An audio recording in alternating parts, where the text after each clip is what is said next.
Hi, this is Rachelle with Live in Vibrancy, and today I'm going to talk about, I guess I'm going to deconstruct a manifestation failure. The example that I was provided was there was someone, let's call her Sally, and she and her specific person broke up.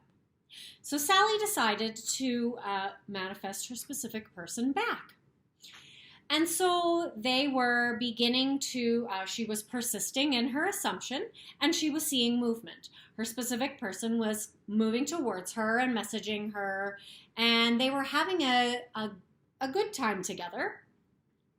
And so then Sally went on a vacation. And when Sally got back, her specific person was distant. And so Sally started checking her person's social media and found that her specific person was living a life that looked happy, and that basically what her specific person was moving away from her and was putting their attention on other people. And so when Sally texted her specific person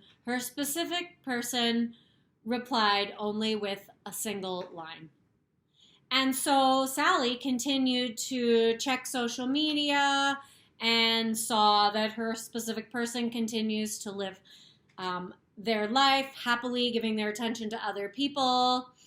And in this, Sally lost all her energy and all her beliefs and felt totally broken and decided that it wasn't working and that she was in pain and should she give up this manifestation. And so the question that I was asked was, why didn't Sally's manifestation work? Well, the first thing is that when Sally saw that her specific person was off living a life, doing what they want to do, Sally shifted out of her assumption. And her assumption would have been that her specific person wants to be with her. And so Sally believed that it was because she wasn't doing her affirmations. But what actually happened was that Sally shifted out of alignment with being the person that her specific person wants to be with. But what actually happened was, first, she gave up too easily. And second, she's looking to the outside world to give her permission and confirmation. The outside world is not where she needed to be looking. The internal state. Who is she being? Who is she believing? What is she believing about herself? Who is she believing that she is in that moment? And she didn't notice that she had subtly shifted out of believing that she is the person that her specific person wants to be with, and instead shifted completely into believing that her specific person wants to be with these other people.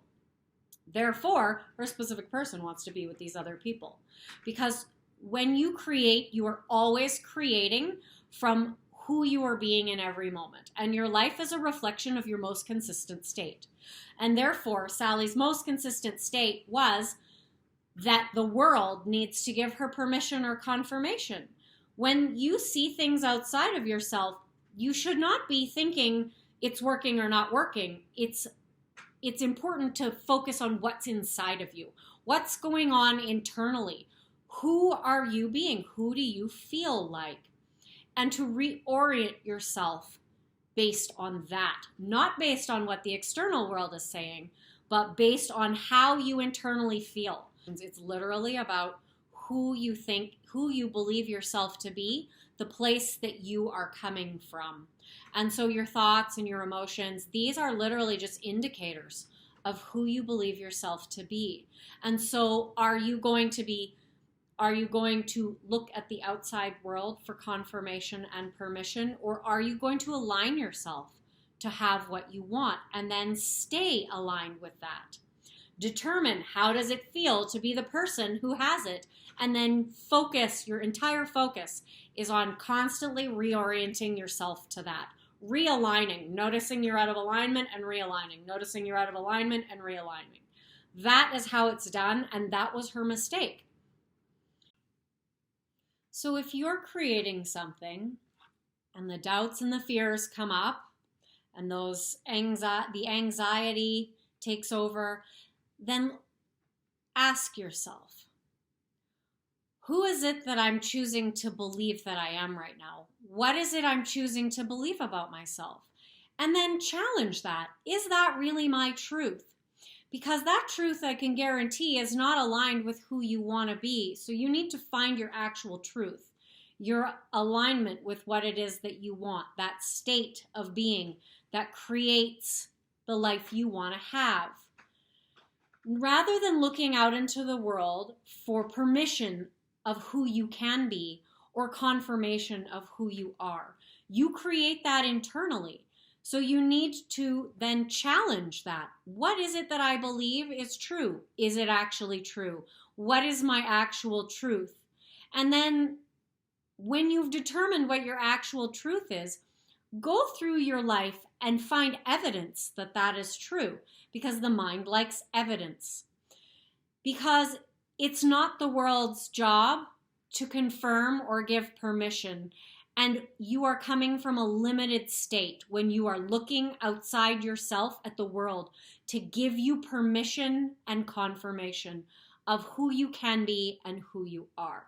Because the reality is, if you will accept it, is that you are limitless. You are only as limited as you limit yourself to be. And in every moment where you feel that anxiety, you feel that anger, you feel that someone has wronged you, you have simply aligned yourself with a belief that you are limited, that you are not the sole creator of your life. Because the world arranges itself based on how you show up.